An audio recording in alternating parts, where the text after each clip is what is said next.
Të nderuar dëgjues të programit të Drejt për Drejt, Mirëmëngjes Shkodër. Ju përshëndes si çdo ditë nga kjo studio. Natyrisht dëshira për mbarësi është e madhe të këtij gjithë dhe unë ju uroj këtë. Sot e ftuara ime në veprimtarinë e saj rrok një fushë të gjerë të marrëdhënieve njerëzore. Ajo është psikologe dhe quhet Admira Guri. Mirëmëngjes Admir, mirë se ke ardhur. Mirë se gjeta. Kënaqësi që je në studion Mirëmëngjes Shkodër. Gjithashtu pak emocione, po mirë. Në fakt, mendimi se roli i psikologut në ecurinë e etapave të ndryshme më ka shtyrë gjithmonë të zbuloj diçka më të veçantë në punën tuaj. Ju merreni me moshat shkollore.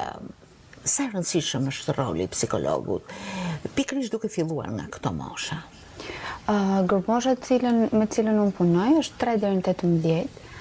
Sigurisht domethënë roli i psikologut po vjen edhe po updatohet, po bëhet akoma më i ngjitur me edukimin dhe zhvillimin e fëmijës, konform dhe krahas të gjitha pikave që një fëmijë duhet të mbështetet. Sigurisht puna më intensive bëhet me moshat më të vogla, në mënyrë që ti të ndërtosh një karakter, një personalitet, një brum, i cili ka shumë elemente që do të ndihmojnë atë në jetën dhe marrëdhënien me veten, po edhe me të tjerët. Sigurisht është një sfidë në veti, duke ju referu kontekstit të vendit tonë. Unë jam mundu që me integru fuqishëm rolin e prindit, sepse duket sikur psikologu bën magji dhe i dorëzohet puna e fëmijës totalisht atij, por që unë jam mundu duke e zbut me faktin që duhet jemi të gjithë prezent njëkohësisht në mënyrë që puna të përforcohet dhe të integrohet edhe në shtëpi, edhe në shoqëri, edhe në shkollë. Njëherë ideja se psikologu duhet atëherë kur ka shenja të caktuara klinike, kriza familjare, disa nevoja të veçanta që lidhen me etapa të ndryshme të zhvillimit. Nuk e di se si qëndron kjo. A është roli i psikologut në pranin gjatë gjithë këtyre etapave fëmijërore, por edhe më vonë, apo është thjesht aty ku gjithmonë paraqitet një sinjal? Në kulturën shqiptare gjithmonë, domethënë specialisti në çdo lloj fushë paraqitet kur problemi ka agravu. Por realisht domethënë unë mendoj që fusha e psikologut duhet jetë e pranishme që përpara lindjes së fëmijës, domethënë edhe shtatzania e nënës të përçohet me informacione të dobishme që kanë bëjnë me mirëqenien e saj, me kontekstin familjar dhe më pas që vjen në jetë fëmia, ti jepet atij suporti i duhur në zhvillimet përkatëse që kanë të bëjnë me psikomotorikën, me proceset e të folurit, zhvillimin e njohjes dhe proceseve të mëtejshme intelektuale që vijnë edhe rriten me moshën e tij. Domethënë kapaciteti i tij për të kuptuar aktivitete të ndryshme, pastaj në kopës, në shkollë dhe më tej. Pra duhet jetë prezent përpara. Në fakt çfarë gjet? Interesohen pikërisht çiftet e reja që duan të kenë fëmijë për asistenca, për njohuri të tilla, apo shpesh ata i delegohen moshave kur ato fëmijët janë në rritje, kanë probleme etj etj. Tek ne realisht mungojnë edhe platformat ose ambientet ku prindi mundet me gjetë një ambient ku është i mirëpritur, sigurisht i zhveshur nga ato paragjykimet edhe mendimet se te psikologu shkon një njeri që ka probleme të theksume. Dhe këtu realisht ne bëjmë një lloj paragjykimit edhe një lloj etiketimit, sepse duket sikur ne funksionojmë për një grup moshë dhe një kategori individësh të caktuar, por që realisht nëse ne do të kishim platforma ku të rriturit munden, domethënë, mu drejtu për me marrë informacione në lidhje me shumë çka i përket individit, do të ishte, mendoj, një lehtësim edhe për ata në procesin e mbarvajtjes së rritjes së fëmijës, sepse ka sfida të larmishme. Ne jemi individ të ndryshëm dhe imagjinoj se si shumë fishohet kjo kur ne jemi me partnerin tonë që vjen nga një kontekst tjetër dhe të gjitha këto kontekste në mënyrë të drejt për drejt ose jo ndikojnë të këto fëmijë tonë.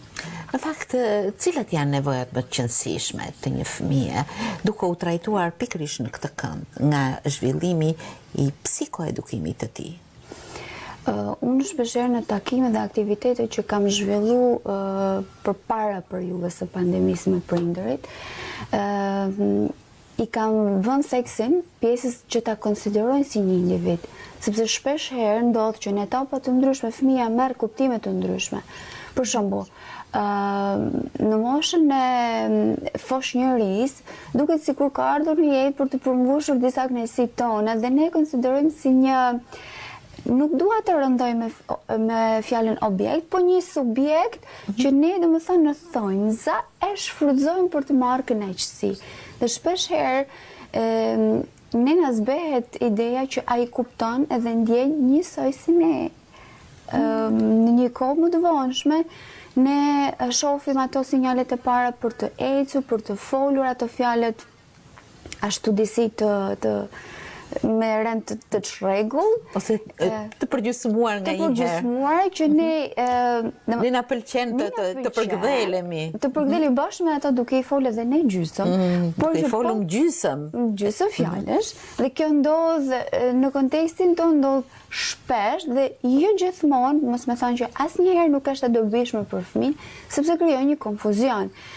Përveç kësaj, në këtë grup mosh ndodh që t'i japim, jo vetëm në këtë grup mosh, por edhe më tej, ndodh që ne t'i japim sinjale të dyfishta. Për shembull, meqense teknologjia është futë së fundmi vrullshëm, në momente të caktuara kur ne për shembull kemi nevojë për ta marrë kohën e tij, për ta bllokuar në një pozicion, i japim një telefon për të shikuar ato që ai ka qef, dhe në një moment të dytë kur ne kujtohemi dona mi ja heq nga dora, por kjo të fëmijë domethënë prolon konfuzion. Duke e konsideruar si një individ edhe atë, më vonë në etapat e jetës i japim edhe përgjegjësi. Për shembull, ta bëjmë pjesë të bisedave familjare që i takojnë dhe mundet kapaciteti i tij si fëmijë me perceptu diçka. Mund ta përfshijmë edhe në vendimarrje, në gjëra të cilat nuk sjellin dëme ose, si më thon, vendimet e fëmijës nuk janë të dëmshme as për atë, po as për familjen. Unë di që me modernizimin e familjeve dhe shoqërisë, fëmijës i është dhënë liri dhe të drejta që për mendimin tim, mund të jem shumë subjektiv, janë më të mëdha se sa ai ka kapacitet për të kuptuar. Pse? Unë jam shumë për lirinë e fëmijës, absolutisht.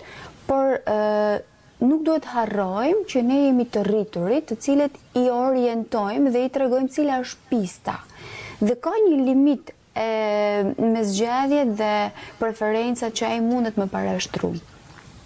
Mund të japim gjëra të tipit me zgjedh veshjet, ose ngjyrë sidomos e lydhomen, ose vendi ku do me kalu pushimet, por nuk mundesh, domethënë, që ai me përzgjedh disa gjëra që nuk i takojnë grup moshës së tij.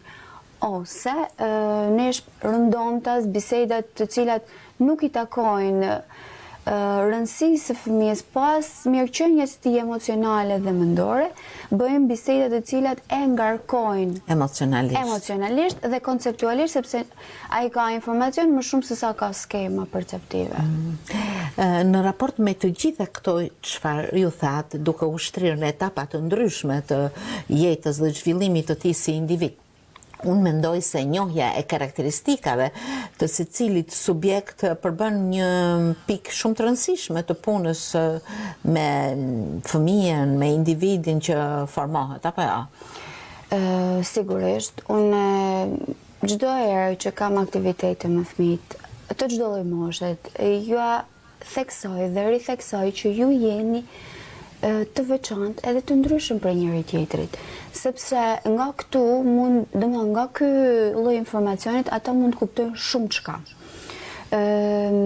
duke qenë të vegjël, mund të mos arrin të kuptojmë pse janë të ndryshëm fizikisht. Njëri, domethënë, në të njëjtën stad moshor, njëri mund të jetë më i gjatë, tjetri mund të jetë më i shkurtër. Karakteristikat fizike janë të ndryshme.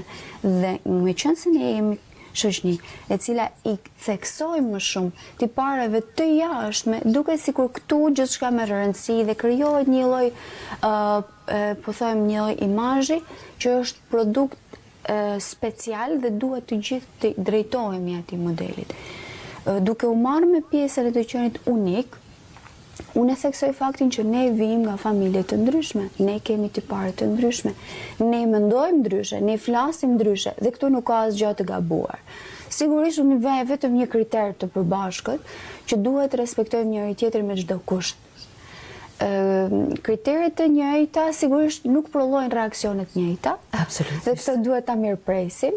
Sigurisht ka fëmijë në përditshmërinë tonë që mund të takojmë, jo vetëm brenda kontekstit të punës teme, por mund të ketë fëmijë që janë emocionalisht të shëndetshëm, por ka nevojë për diçka ekstra. Mund të ketë fëmijë që mendërisht janë të zhvilluar, por që emocionalisht nuk janë, dhe ti duhet të gjesh cili është doza që duhet t'i japsh. Dhe ato realisht të shohin si diçka të pakontestueshme. Ajo që del prej gojës tënde, ajo është e rëndësishme. Kam vënë re, ndoshta shpesh më ka dyzuar një mendim që prindër të caktuar për të dashur gjoja të nxisin sejdrën e një fëmije e krahasojnë me një fëmijë tjetër, gjoja sipas tyre shumë i mirë dhe në këtë rast nuk bëjnë gjë tjetër, veç se thyen brenda vetes, ndoshta atë pamundësinë e çastit për të mos i ngjarë një modeli. Janë disa gabime që shpesh të rriturit dhe prindrit i bëjnë dendur dhe që ndikojnë madje lënë gjurmë në formimin e personalitetit të fëmijëve. Meqense fëmia materiale më të madhe merr në vitet e para të jetës deri në 5 ose 6 vjet që është bollshëm brenda tij. Aty gatuhet. Sigurisht që krahasimi e shkatërron çdo lloj skemet që fëmia mund të ketë ndërtuar deri në atë moment, sepse nuk arrin të bëj ndarjen mes kriterit që ti po e krahason dhe dashurisë, sepse këto individ lidhjen atë kordonin tashmë nuk e kanë për të ushqyer, por për të marrë ndjenja me shumicë, dashuri, ndjenjën e përkatësisë që unë i përkas dhe më shumë se familjes së tij ose prindërve të tij nuk mundet se ku imi përkit, më shumë sepse është ajo kimia e jashtme, por edhe e brendshme njëkohësisht. Dhe në momentin që ti e krahason duket sikur e don më pak. Mirë, po rutina dhe përditshmëria jo, nuk të lën të mendosh që çfarë po ndodh brenda trurit dhe skemave të fëmijës, ose me gjendjen e tij emocionale, dhe thjesht ne i japim një në thonjza stimul. Mirë, po në atë të brendshme ne kemi thyer një lloj kufiri që nuk e dim se sa do më mund shkaktoj më pas dhe kur mund të riparohet, në qoftë se ne marrim hapin për me riparu. Besoj nuk ka nevojë për të krahasu. Krahasimin e kemi vendos ne secili është unik. Është unik, absolutisht. Ne kemi vendos, besoj, krahasimin sepse ne duam të japim në kohë të kufizuar informacion të bollshëm dhe pretendojmë që ky finalizimi të jetë i njëjtë, gjë që nuk mund të ndodhë. Nuk ndodh. Prandaj ndërtohet strategji. Strategji tek mësuesit, edukatorët, prindit, po psikologu i sheh ato në një prizëm tepër të veçantë, special. Strategjitë sigurisht janë prezente. Unë mundohem që të paktën në kontekstin e punës teme të krijoj orë të veçanta në të cilat organizohen sipas grup moshave, lojra, aktivitete ose biseda. Sigurisht theksin e thash është e moshat e vogla ku bën aktivitete dhe unë i konsideroj, siç thash parë, si individ të ri dhe ju a bëj me dije që ne do luajmë. Loja nuk është vetëm për të shkarkuar energji të pakuptimta nganjëherë, ato ulurimat, edhe ato i tolerojmë patjetër. Pastirmat e gëzimit apo jo. Por që ato duhet ta dinë se çdo gjë që ka një qëllim finalizohet me diçka dhe qëllimi për të luajtur është për të mësuar diçka në fund.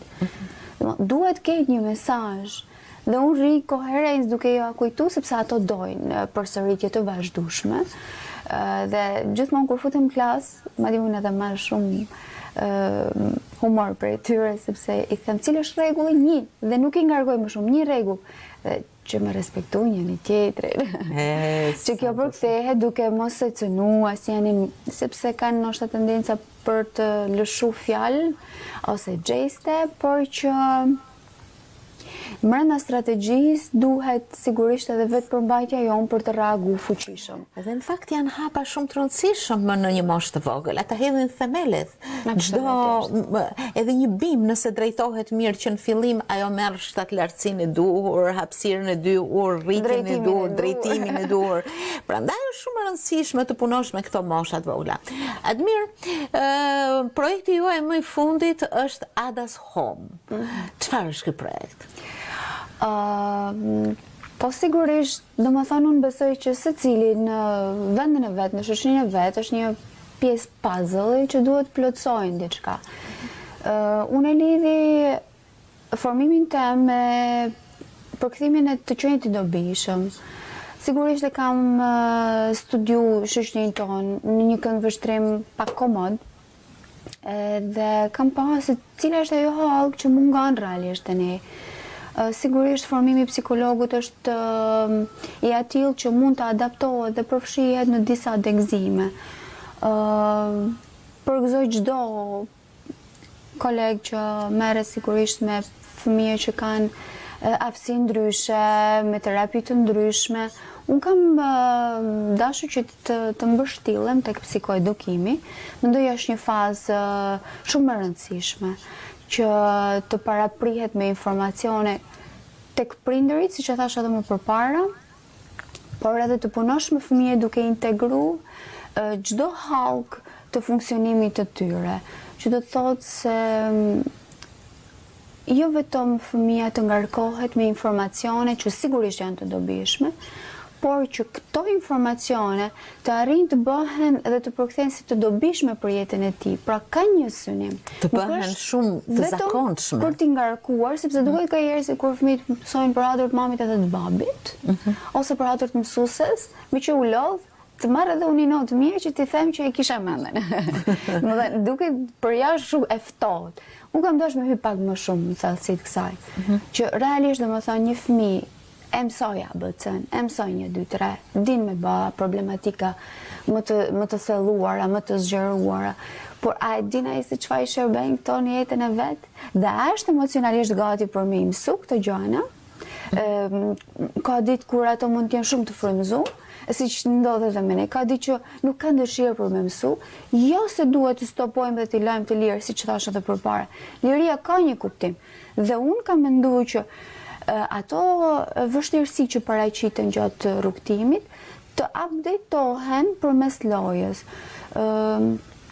Ambienti që unë kam kriju është i atill që në çdo hojcepi që fëmia të futet për të luajtur, unë do të gjej një informacion që do ta fus brenda kornizave të mësimit, qoftë në lëndë, në mësimin e shkronjave, sepse unë merrem kryesisht me grup mosha të vogla, me numra dhe konceptin e numrave, por që të jetë edhe emocionalisht i qetë. Ato sigurisht që gjatë mësimit kanë edhe vështirësi.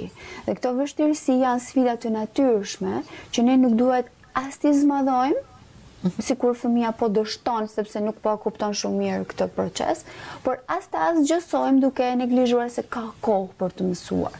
Duke integruar butë edhe mirë me lojën, mendoj që ato njihen të relaksuar, por edhe të dobishëm, edhe duke i përgëzu për këtë, ato njihen shumë mirë me veten e tyre.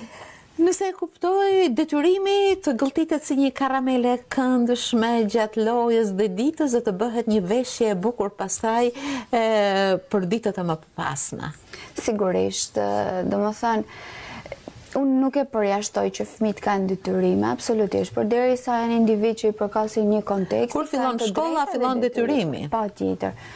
Por në momentin që ti merr pak nga të gjitha, krijon një mozaik që për të nuk është shumë i rëndum. Çfarë impakti ke marrë pikërisht nga këto mundësi që ju ke dhënë fëmijëve për të perceptuar të tilla gjëra që lidhen me dëshirat dhe me detyrimet?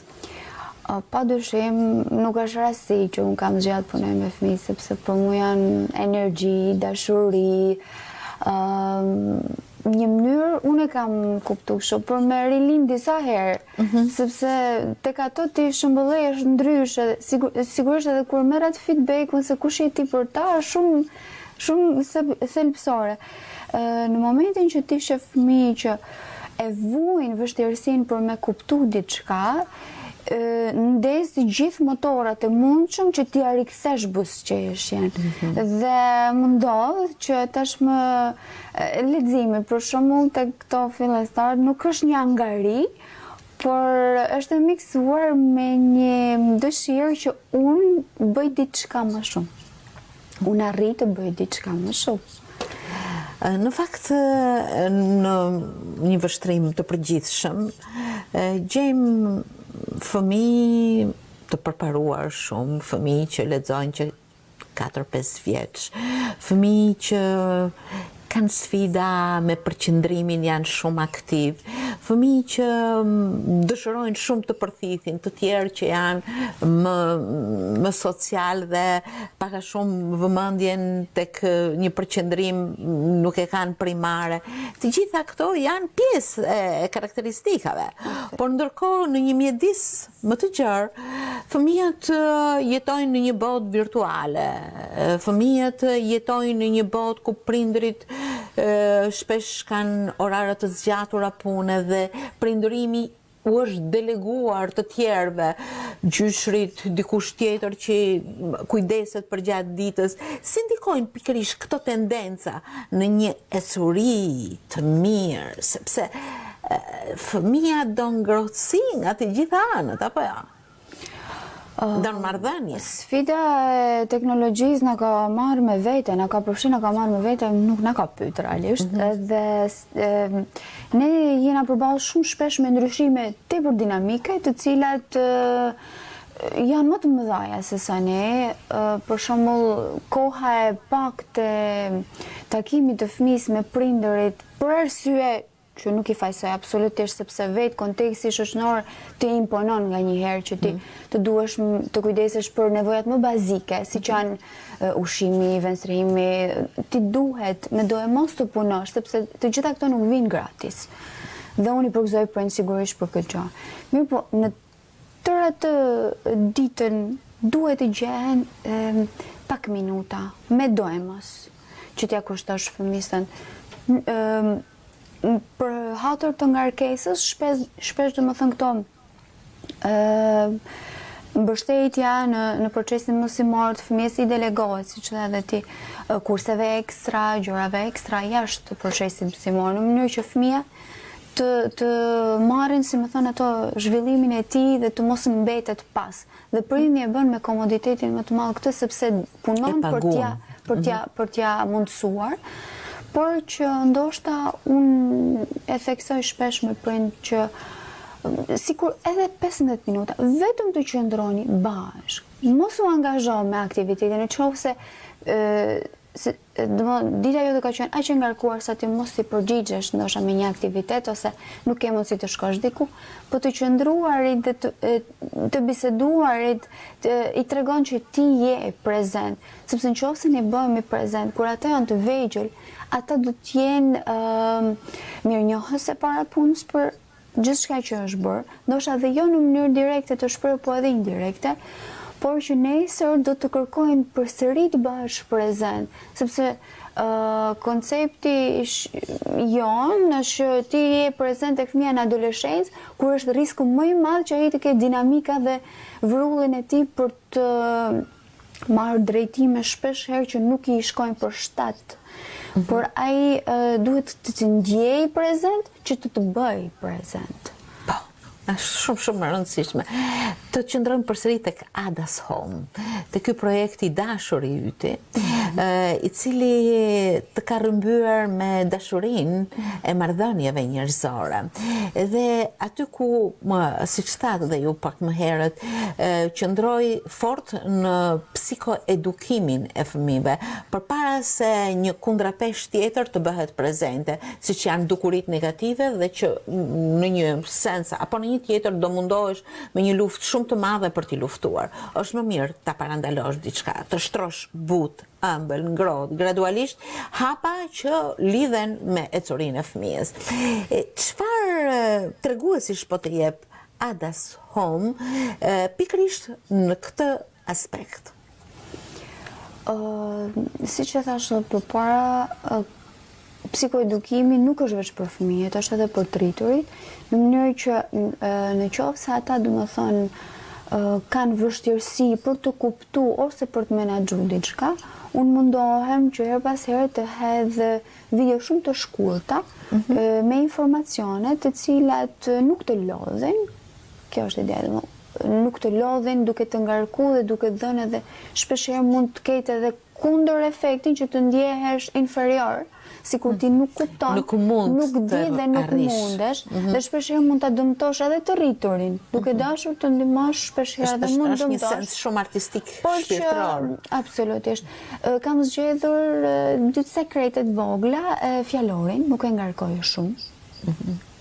Është i kuptueshëm nga çdo lloj formimit, dhe janë informacione të përmbledhura që mund të realizohen thjesht. Kjo është edhe ajo që një nga gjëra që Ada's Home do që të realizoj, që të përfshijë edhe prindërit indirekt në një të ardhme. Shpresoj të jemi dobishme me informacione që do të përcjell, përveç se me punën që bëj direkt me fëmijën për ta ngritur së bashku në të gjithë dimensionet, intelektualisht si fëmijë, emocionalisht dhe t'i jap atë shkëlqimin e tij. Çfarë impaktesh po merr nga puna me fëmijët në Ada's Home? Sigurisht unë shoh ato lulet që qelin, edhe ne që kemi një farë formimit, sigurisht ka disa frika brenda nesh, disa emocione që do t'ja dal. Por kam rezultu që gjërat vinë ashtu butë dhe këndshme edhe vetëm kur ndriçon diçka dhe ti aty kapësh edhe merr forcë. Më duket që po merr jetë. Ndonjë shembull që të mbet në mendje gjatë ditës dhe që përsërit edhe me vetes si refren të bukur me këto fëmijë kur tregojnë diçka se po ndërtohet tek ata? Hapësira që i jap është të jashtëzakonshme, shpirtërore dhe emocionale në të shprehur. Ato për shembull momentin që krijojnë lodra dhe unë ju arroki këta dhe unë përshtatem, bëhem gati sa mosh atyre. Ato ndjehen si triumfus. Dhe unë mendoj që me kaq pak ato marrin shumë, ato sikur fuqizohen, nga njëherë ju duket sikur janë bërë më të mëdhej se unë, po unë e shijoj këtë gjë. Sepse shoh se si, domethënë, formohet tek ata një filiz vetbesimit, dhe për mua kjo është shumë. Për mua kjo është shumë. Domethënë, kur shoh atë buzëqeshjen e tyre, atë ringritjen emocionale, nuk pas ka gjë më frydhënëse dhe më të dobishme. Natyrisht puna nuk është e thjeshtë, puna një psikologu, sepse këtu nuk kemi të bëjmë me një veprim të saktë matematik që jep një rezultat brenda pak minutash, në fundin e ditës, në fundin e orës, etj. Këtu gjërat vinë gradualisht dhe do kaloj pak kohë e që të mendosh distancën ku je nisur dhe ku ke rritur, apo jo? Faktikisht sfida ime më e madhe, sidomos në fillim, ishte fakti që ti investon, ti punon dhe produkti nuk e shikon drejt përse drejt, sepse nuk është një reakcion që e jep në atë moment ngjyrën apo kimin që ka kriju, dhe të duket sikur për momentin ti stepesh a bëra diçka dobishme, Mirë po, realisht dhe më thënë, jam zbute dhe jam vëdisu për faktin që ndoshta këto themele që unë kam hedhë nuk do t'i shofare unë, por ato në vetë pak do t'i kenë. Dhe kjo më jep energji, dhe më thënë, fakti që për vetën e tyre, unë të jenë të dobishëm dhe të vetë plotësuar në një lloj aspekti, sepse në një farë masë edhe ju si psikologe keni nevojë për një psikologji për vetë. Për këta i heq parashkat partneri, shoqëria, familja, sepse sigurisht edhe unë vjen një moment që kam nevojë thjesht të shprazëm dhe të tregoj se çfarë ndodhi me një ditë time.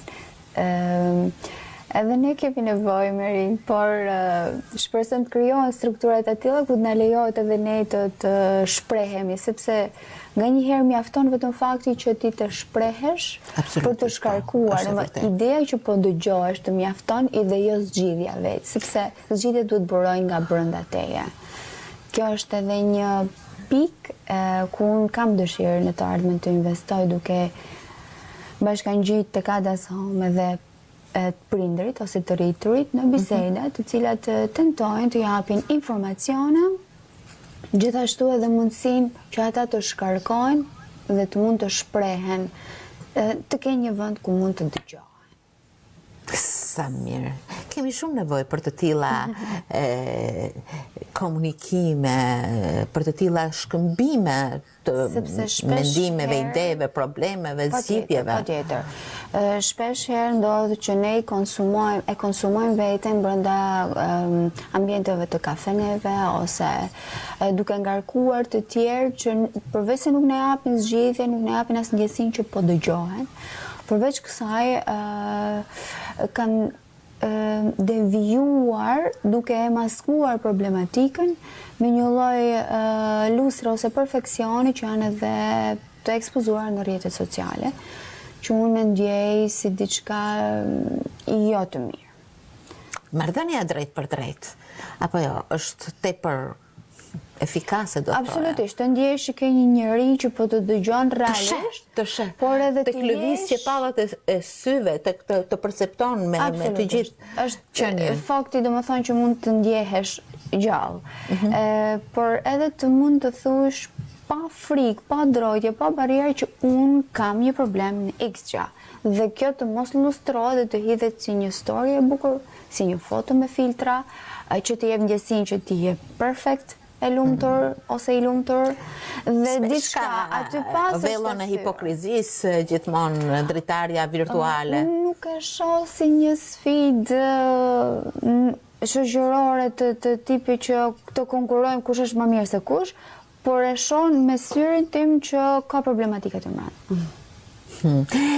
Pandemia është një situatë e cila jep disa ngjyrime marrëdhënieve. Si e ndjen ti këtë si psikologe? Ka krijuar një konfuzion shumë të madh, bariera shumë të mëdha, sepse ne kishim një projekt në shkollë që u integru prindi tek aktivitetet që unë realizosha me fëmijët. Ju jeni psikologe në kolegjin Hasan Riza Pasha. Dhe realisht ishte duke dhënë ato frytet e para, impaktet e para pozitive. Hala sot domethënë edhe fëmijët ma rikujtojnë, mëse ajo loja që kemi bërë me prindër, sepse ato e ndjejnë prezencën e tyre më shumë se kurrë në ambientin dhe në lojë, të bësh prindin pjesëmarrës në aktivitetin në lojën e fëmijës është e mrekullueshme, sepse ato njihen që kjo gjë nuk është vetëm fëmish, është edhe të rrethë. Si shpirti. Por përveç domethënë cungimi të disa aktiviteteve është me grupmoshat e vogla sintonizimi, që ti ke nevojë që ato me pami miken tënde, sepse ato nguliten me shigjeta aty dhe marrin informacion edhe nga një lëvizje vetuar që ti bën. Ato të lexojnë. Është goxha sfiduese, por shpresoj të na hiqet nga shpatullat kjo lloj peshët, sepse po dëmton disa elementet tona. Admir, Kadas Home është një projekt që po e realizon me fëmijët e vegjël. Mendon se këto fëmijë do kalojnë në mosha që do vinë të rriten, do kalojnë etapa në zhvillimin e tyre, do bëhen adoleshent, të rinj, edhe do ta vazhdosh projektin edhe me moshat e tjera? Se di, për mu kjo është sfidë nështë për të ardhmen, po për momentin jam fokusu tek mosha deri në 12 vjeç. Sepse e mendoj që është e rëndësishme t'i paraprik zhvillimit tyre në adoleshencës së më vonë, duke i dhënë disa pika ku mund të mbështeten edhe të fuqizojnë veten e vet. Se di, ndoshta në të ardhmen. Tek po ju shoh për gjatë gjithë bisedës, shoh ngrohtësinë e komunikimit, shoh afërsinë, shoh ndjeshmërinë, një lloj empatie që jo tek mua, po besoj se e shpërndan tek edhe e thith nga fëmijët. Mendon se pikërisht kjo afërsi, ngrohtësi, ëmbëlsi janë pika shumë të forta të komunikimit të psikologës? Absolutisht po. E kam kuptuar gjatë rrugës, sepse duhet në të teori hedhësh pas shpinë të gjitha problemet e ditës. Është e çuditshme se ato mbajnë mi harru. Ti mund të jesh shumë ngarkuar, por realisht ato të bajnë mi harru, sepse secili do më marr vëmendjen tek ti. Më vjen natyrshëm, më vjen jashtëzakonisht natyrshëm, sepse unë thash ato për mua janë shumë energji.